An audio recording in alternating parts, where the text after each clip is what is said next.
Hello everyone, it's Mee-Hall. I'm back. I'm over here in Washington. I'm not doing much. In fact, I'm stuck in a hotel room because I tested positive for pathological altruism. Sure, I didn't even know myself what that meant until someone told me. It means I care a lot. It means I care for people and I want to look after them. Sure, I don't want to lock anyone down or make anyone wear masks. Sure, didn't Aer Lingus make me wear a mask on the way over? I was raging. Didn't they know that that was revoked by Stephen on the 28th of February? But they're still making me wear a mask when I took a flight with them. I'm very upset about that. I was thinking afterwards, sure I should have just come over on the government Learjet. That would have been much better. I wouldn't have to wear any mask on that. But sure, the last time I was on a Learjet was when I went for a ride with my friend Jeffrey on his private plane to his private island. Oh, that was great crack. Anyway, as I was saying, sure didn't I test positive for pathological altruism, and I didn't know what that meant. But I was checked it up in the dictionary, and pathological means that something to such a degree that it's extreme, excessive, or markedly abnormal. And sure, altruism means that, an unselfish regard for or a devotion to the welfare of others. Sure, that's me down to a T. Sure, isn't that why I locked down the whole country and put everyone out of work? And they've no jobs to go back to now. But sure, didn't I do it for the common good? Sure, it's for the common good, because I want all my subjects to be healthy and well, Sure, it doesn't matter. It doesn't matter if you're on the dole, and it doesn't matter if you couldn't get to see your grandparents while they were dying in nursing homes. Sure, wasn't it all for the common good? Wasn't it all for the common good? And you know what?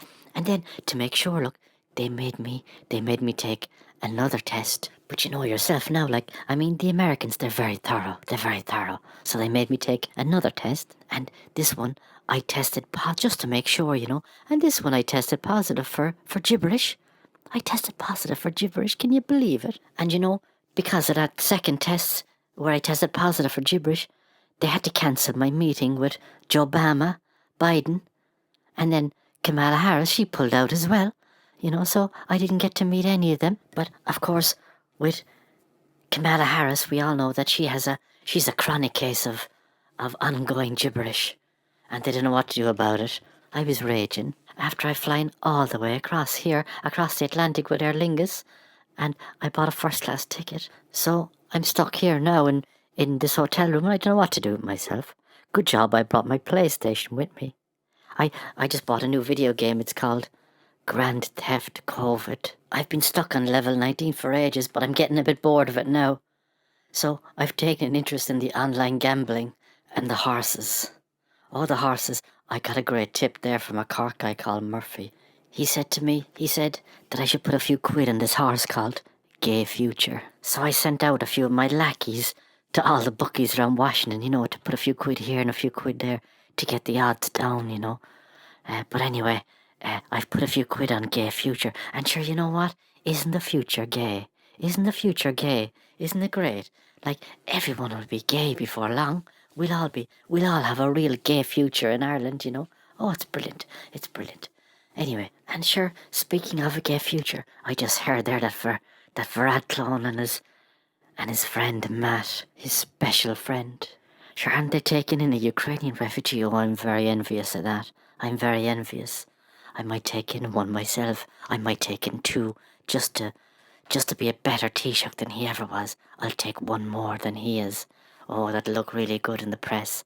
So when I get out of this hotel room and I go back to Ireland, I'm going to make an announcement that I'm going to take in one more refugee than Leo.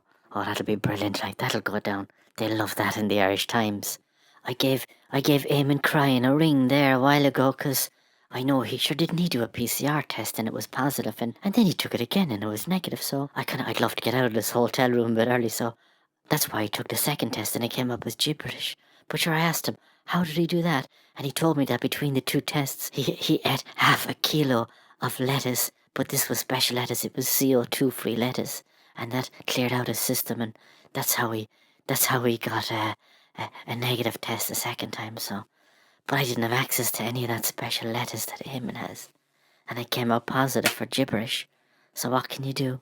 Now, one final thing before I go. I'm just thinking of starting my own TV show, and I think I'm going to call it Mee-Hall's Pictorial Weekly. Weakly. Weekly. So be on the lookout for that. So from my hotel room here in Washington, I'm going to bid you all farewell. I must go back now to watch the TV. I got some special channels piped in here that'll keep me busy. So anyway, bye now, friends, and I hope you all missed me back in Ireland, and I'll be back. Don't worry, I'll be back to look after you all because I care. I care a lot.